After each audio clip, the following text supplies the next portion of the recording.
우크라이나 전쟁은 이제 새로운 국면에 접어들고 있습니다. 서방이 오랫동안 망설이던 F-16 전투기가 마침내 실전에 투입되었지만 그 첫 비행은 참혹한 비극으로 끝나고 말았습니다. 덴마크와 네덜란드에서 훈련을 받은 우크라이나 조종사들은 수개월간의 전환 과정을 거쳐 드디어 러시아를 향해 출격했습니다. 네덜란드로부터 인도받은 단 6대의 F-16이 첫 임무로 러시아의 대규모 공습을 막기 위해 하늘로 올랐습니다. 기대와 환호가 뒤섞인 가운데 서방 언론은 이를 두고 우크라이나가 제공권을 확보할 전환점이라 평가했습니다. 그러나 바로 그 순간 우크라이나 공군의 상징적 인물인 올렉시 메스 중령이 탑승한 F-16이 추락하면서 모든 기대는 산산조각이 났습니다. 올렉시 메스는 단순한 조종사가 아니었습니다. 그는 수년간 소련제 미그-29를 몰아온 베테랑이자 서방의 F-16 전 캠페인을 상징하는 인물이었습니다. 지난해 지원이 확정되자마자 덴마크로 건너가 훈련을 받았고 불과 얼마 전 전선에 복귀해 러시아의 순항미사일 3기와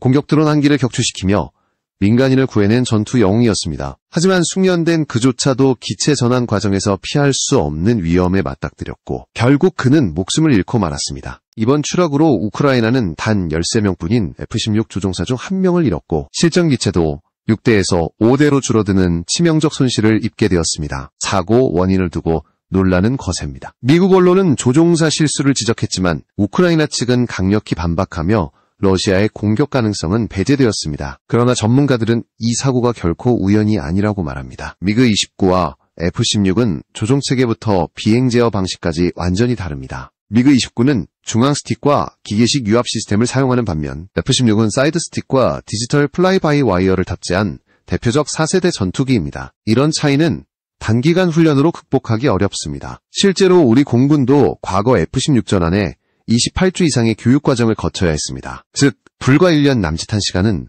턱없이 부족했던 것입니다. 게다가 언어 장벽까지 더해졌습니다. 소련식 기체를 다루던 조종사들이 영어 기반의 매뉴얼과 교범으로 훈련을 받아야 했기 때문에 사실상 초급생처럼 다시 시작해야 했습니다. 비극은 이렇게 예견된 것이나 다름없었습니다. 한때 공군사단학교 교관들이 강조하던 말, 기체는 바꿀 수 있어도 몸의 밴 습관은 하루아침에 바뀌지 않는다는 교훈이 다시 증명된 셈입니다. 실제로 과거 민간항공에서도 유사한 사례가 있었습니다. 수천 시간을 비행한 베테랑 조종사가 디지털 항공기에 전환하면서 초보자보다 더 큰 혼란을 이번 겪은 사건은 사례는 우크라이나뿐 아니라 세계 각국의 군사 전략가들에게 큰 충격을 주었습니다. 특히 서방의 지원으로 러시아를 압박하려던 전략은 일시적으로 흔들릴 수밖에 없게 되었습니다. 하지만 역설적으로 이 사건은 또 다른 전환점을 열었습니다. 바로 폴란드가 선택한 한국산 FA-50의 가치가 새삼 주목받기 시작한 것입니다. 폴란드는 우크라이나와 마찬가지로 미그-29에서 F-16으로 전환하던 시기에 큰 어려움을 겪었습니다. 당시 이탈리아제 M346을 도입했지만 미국제 전투기 운용에는 적합하지 않다는 한계를 드러냈습니다. 결국 폴란드가 최종적으로 선택한 해법은 한국의 FA-50이었습니다. FA-50은 단순한 경공격기가 아닙니다. 그 뿌리인 T-50 고등훈련기는 애초부터 F-16과 F-15 같은 미국산 전투기 조종사 양성을 목표로 개발되었습니다. 따라서 조종사들은 자연스럽게 미국산 전투기의 감각을 체득할 수 있었고 전환훈련 기간은 획기적으로 단축되었습니다. 이 때문에 폴란드는 FA-50을 통해 나토 체계와의 호환성을 확보하며 훈련과 실전 모두에서 안정적인 전력을 유지할 수 있었습니다. 이는 지금 우크라이나가 겪고 있는 문제의 해답이 될 수도 있습니다. 실제로 서방 군사 전문가들은 F-16 지원이 결정되었을 당시 우크라이나 조종사들을 폴란드로 보내 FA-50을 활용한 전환훈련을 시켜야 한다는 제안을 한 바 있습니다. 그러나 정치적 이해관계와 무기 수출 협상이 꼬이면서 실현되지 못했습니다. 만약 그때 FA-50 전환훈련이 제대로 진행되었다면 오늘날 우크라이나 조종사들은 더 능숙하게 F-16을 다루며 러시아를 압박했을지도 모릅니다. 이 아쉬움은 결국 세계 각국이 훈련기의 중요성을 다시금 깨닫게 만드는 계기가 되었습니다. 우크라이나는 이미 지난해 낡은 훈련기 L-39 사고로 소중한 조종사 3명을 잃었습니다. 그중 1명은 F-16 전환 훈련 대상자였다는 사실이 알려지며 충격을 주었습니다. 최신 전투기를 도입하는 것만큼이나 중요한 것은 바로 이를 다룰 인재를 양성하는 일입니다. 한 명의 전투기 조종사를 키우는 데는 5년 이상의 시간이 걸리고 수십억 원의 비용이 들어갑니다. 그래서 때로는 기체보다 조종사가 더 귀한 자원이라는 말이 나옵니다. 미국이 수십조 원 규모의 고등훈련기 사업을 추진하는 이유도 바로 여기에 있습니다. 효율적인 훈련기를 통해 양성 기간을 줄이고 불필요한 사고를 줄이는 것이 오히려 비용 절감으로 이어진다는 판단 때문입니다. 결국 이번 F-16 추락 사건은 단순한 사고가 아니라 전 세계에 던지는 경고와도 같습니다. 전투기와 조종사 사이의 호흡이 맞지 않으면 아무리 첨단 기체라도 무용지물이 될 수 있습니다. 그리고 이 문제를 해결할 수 있는 현실적인 답이 한국의 FA-50이라는 사실이 다시 주목받고 있는 것입니다. FA-50이 주목받는 이유는 단순히 전환훈련에 최적화되어 있기 때문만이 아닙니다. 이 기체는 실제로 전투 임무도 폴란드는 FA-50을 도입한 이후 단순한 훈련기 이상의 가치를 경험했습니다. 공대공 임무, 공대지 타격 능력, 그리고 나토와의 작전 체계 호환성까지 확보하면서 단기간에 전력 공백을 메울 수 있었습니다. 이러한 경험은 지금 우크라이나가 직면한 상황에 더욱 크게 다가옵니다. 만약 우크라이나가 초기에 FA-50을 보유했다면 조종사 양성 문제뿐 아니라 러시아의 공세를 방어하는데 훨씬 유리한 위치를 차지했을 가능성이 큽니다. FA-50의 뿌리인 T-50은 본래 미국의 F-16 계열 전투기와 가장 높은 호환성을 목표로 만들어졌습니다. 실제로 대한민국 공군은 T-50과 FA-50을 활용해 기종전환 훈련 기간을 절반 이상 줄이는 데 성공했습니다. 이 성과는 국제적으로도 널리 알려지며 FA-50이 단순한 경공격기를 넘어 차세대 전투기 조종사 양성의 핵심 플랫폼으로 자리 잡는 계기가 되었습니다. 그렇게 F-16 지원이 확정되었을 때 일부 전문가들은 우크라이나 조종사들을 폴란드로 보내 FA-50을 통한 훈련을 받게 하자는 제안을 했습니다. 그러나 정치적 이해관계가 복잡하게 얽히며 결국 실행되지 못했습니다. 이번 추락사고는 단순한 비극을 넘어 각국이 다시 한번 훈련기의 중요성을 돌아보게 만들었습니다. 특히 덴마크와 네덜란드가 제대로 된 고등훈련기를 보유하지 못한 탓에 우크라이나 조종사들은 곧바로 복자형 F-16으로 훈련을 받아야 했습니다. 이는 전환훈련의 효율성을 떨어뜨리고 오히려 숙련도 확보에 치명적인 약점으로 작용했습니다. 조종사 양성이란 결코 단기간에 이뤄질 수 없는 분야이며 훈련기와 전환 과정의 질이 생명을 좌우한다는 사실이 다시 한번 입증된 것입니다. 실제로 우크라이나는 오래된 훈련기로 인해 귀중한 인재를 여러 차례 잃었습니다. 지난해 L-39 훈련기 충돌 사고로 3명의 조종사가 목숨을 잃었을 때 그중 1명은 영어 능력까지 갖춘 F-16 전환 훈련 대상자로 주목받던 인물이었습니다. 그러나 그는 1960년대 개발된 낡은 기체를 몰다 허망하게 세상을 떠났습니다. 첨단 전투기 도입보다 중요한 것이 뛰어난 조종사 양성이라는 교훈을 다시 한번 각인시킨 사건이었습니다. 파일럿 1명을 양성하는 데는 막대한 시간과 비용이 소요됩니다. 한국은 조종사 1명을 4년차까지 키우는데 약 10억 원이 들어갑니다. 미국의 경우 기종에 따라 최소 15억에서 최대 120억 원 이상이 소요된다고 알려져 있습니다. 그만큼 전투기 자체보다 조종사가 더 귀한 자원이라는 말이 괜히 나온 것이 아닙니다. 미국이 수십조 원 규모의 차세대 고등훈련기 사업을 추진하는 이유도 같은 맥락입니다.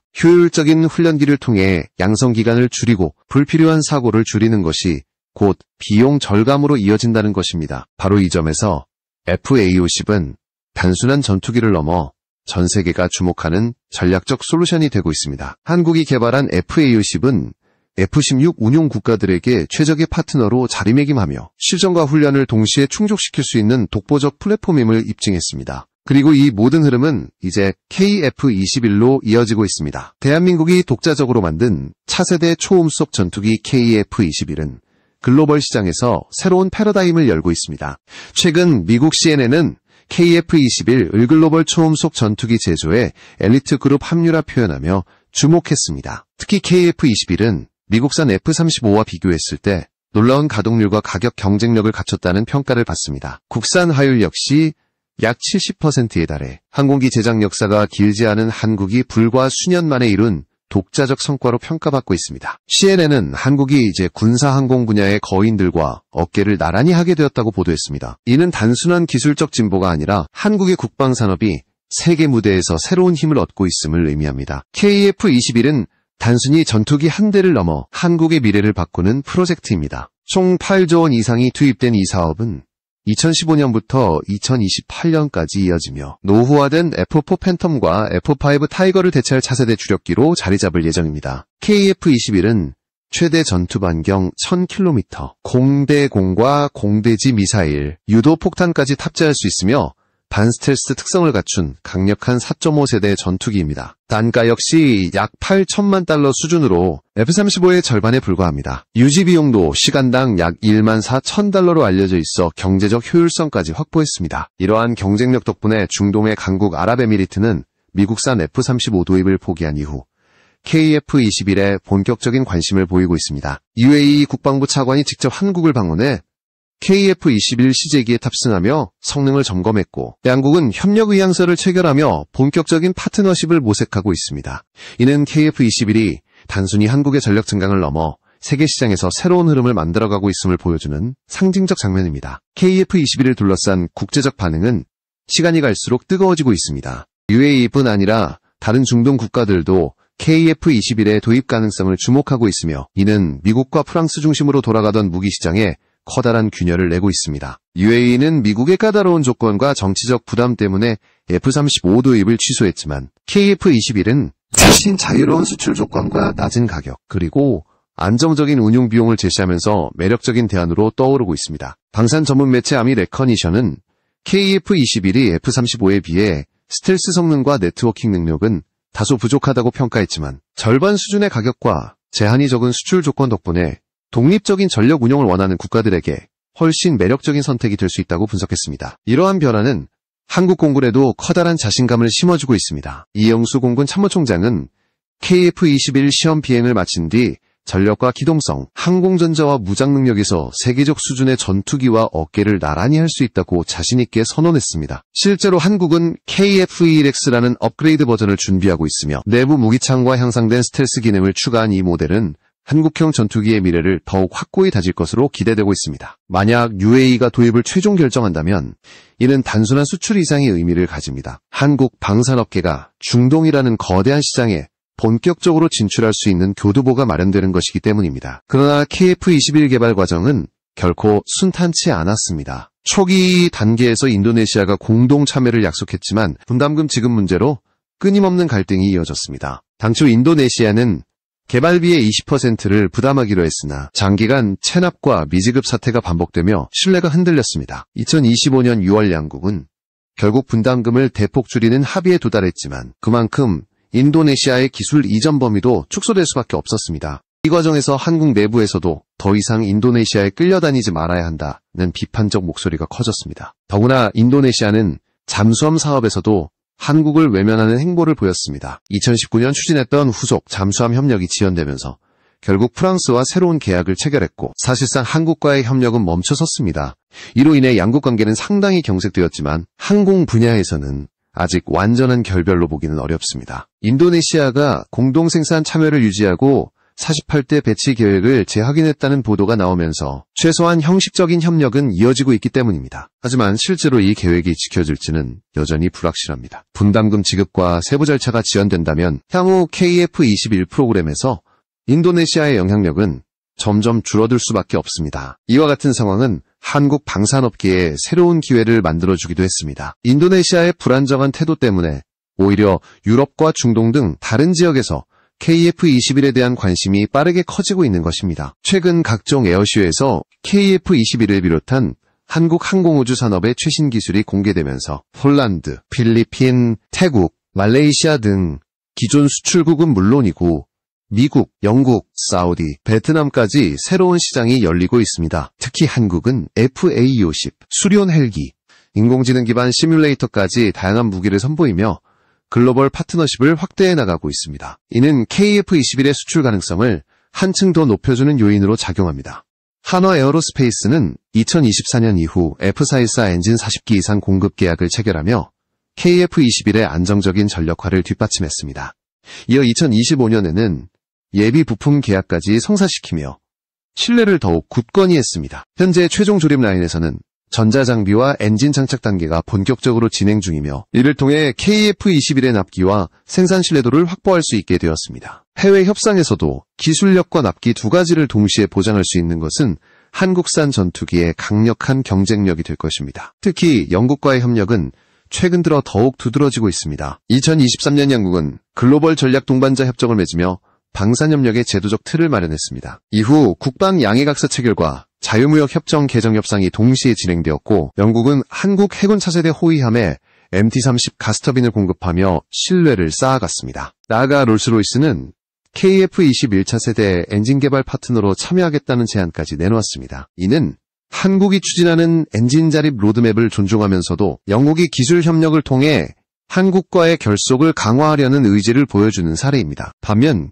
일본과 영국, 이탈리아가 추진하는 GCAP 차세대 전투기 프로젝트는 여전히 불확실성이 큽니다. 일정과 예산 문제, 공급망 문제까지 겹치며 난항을 겪고 있습니다. 일본의 경우 과거 민항기 프로그램인 스페이스제트가 실패로 끝난 사례처럼 대규모 항공 프로젝트 운영 능력에 대한 의구심이 남아 있습니다. 이런 상황에서 영국이 안정성과 생산 능력을 입증한 한국과 협력을 강화하려는 것은 자연스러운 선택일 수 있습니다. GCAP 불투명한 미래를 가진 반면 KF-21은 이미 시험 비행과 양산 준비를 통해 가시적인 성과를 보여주고 있기 때문입니다. 결국 영국은 동아시아에서 협력의 폭과 속도를 당장 확대할 수 있는 현실적 파트너로 한국을 바라보고 있습니다. 이는 단순한 산업협력 차원을 넘어 글로벌 전략의 흐름이 바뀌고 있음을 보여주는 신호입니다. KF-21은 더 이상 한국만의 전투기가 아닙니다. 이제 세계가 주목하는 차세대 패러다임으로 자리매김하고 있으며 그 중심에는 한국의 도전과 성취가 있습니다. KF-21의 부상은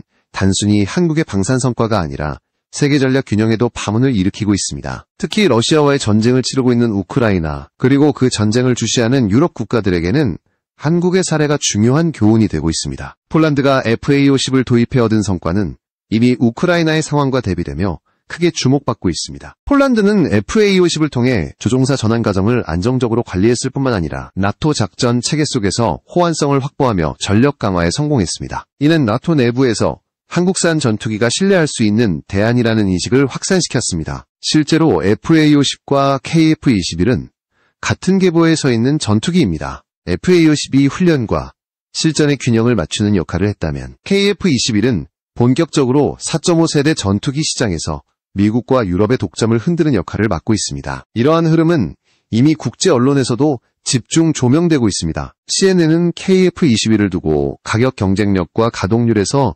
미국산 전투기를 뛰어넘는다라고 평가했고, 뉴스위크는 UAE가 F-35를 포기한 뒤 한국산 전투기로 눈을 돌렸다는 사실을 보도했습니다. 이는 단순한 구매 전환이 아니라 세계 무기 시장의 질서를 재편하는 신호탄이 될 수 있습니다. 특히 KF-21의 가장 큰 매력은 현실적 조건에 있습니다. F-35는 뛰어난 스텔스 성능을 갖추고 있지만 높은 가격과 복잡한 유지관리, 그리고 까다로운 수출 제한이 많은 국가들에게는 부담으로 작용했습니다. 반면 KF-21은 절반 수준의 도입 가격과 상대적으로 낮은 유지 비용, 그리고 유연한 수출 조건을 내세우며 독립적인 전력 운용을 원하는 국가들에게 가장 합리적인 선택지를 제공하고 있습니다. 이는 단순히 저렴한 전투기가 아니라 전략적 자율성을 보장하는 전투기라는 점에서 의미가 큽니다. 한국 내부에서도 KF-21 사업은 처음부터 순탄치 않았습니다. 초기 단계에서 한국이 독자적으로 초음속 전투기를 개발할 수 있겠는가? 라는 회의적인 시각이 많았고 막대한 예산 투입에 대한 반대 여론도 적지 않았습니다. 그러나 시험 비행이 성공하고 해외에서 연이어 긍정적인 반응이 나오면서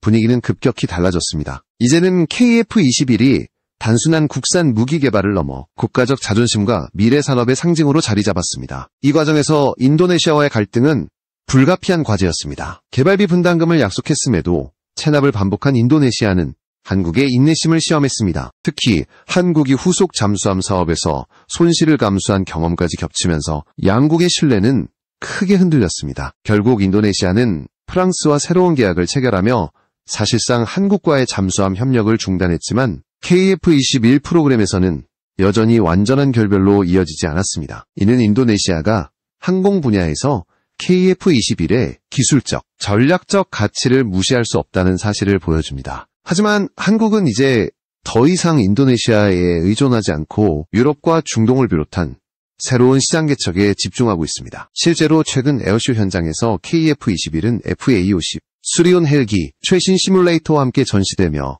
다양한 국가의 관심을 끌어모았습니다. 폴란드, 필리핀, 태국, 말레이시아 등 기존 파트너국뿐만 아니라 미국, 영국, 사우디아라비아, 베트남 등 신규 시장에서도 적극적인 협력 논의가 진행되고 있습니다. 이는 한국 항공우주 산업이 단순한 무기 수출국을 넘어 글로벌 방산 허브로 성장하고 있음을 보여주는 장면입니다. 영국과의 협력은 특히 주목할 만합니다. 영국은 차세대 전투기 GCAP 프로젝트를 일본, 이탈리아와 함께 추진하고 있지만 일정과 예산 불확실성 때문에 우려가 커지고 있습니다. 반면 한국은 KF-21 시험 비행과 양산 준비를 이미 성공적으로 진행하고 있으며 안정적인 공급망까지 확보했습니다. 영국이 롤스로이스를 통해 KF-21 엔진 개발에 참여하겠다는 의지를 보인 것은 이런 배경에서 이해할 수 있습니다. 영국 입장에서는 불확실한 GCAP만 바라보기보다 이미 실체를 갖춘 KF-21과 손을 잡는 것이 더 현실적이고 전략적인 선택이 될 수 있습니다. KF-21은 이렇게 각국의 이해관계를 바꾸고 새로운 동맹 구조를 만들어내고 있습니다. 단순히 한 나라의 전투기를 넘어 글로벌 군사 질서에 영향을 주는 게임 체인저로 자리 잡아가고 있는 것입니다. 앞으로 남은 과제는 이 흐름을 얼마나 빠르게, 얼마나 안정적으로 이어갈 수 있느냐입니다. 한국은 지금 세계의 시선이 집중된 무대 위에서 역사적 전환점을 맞이하고 있습니다.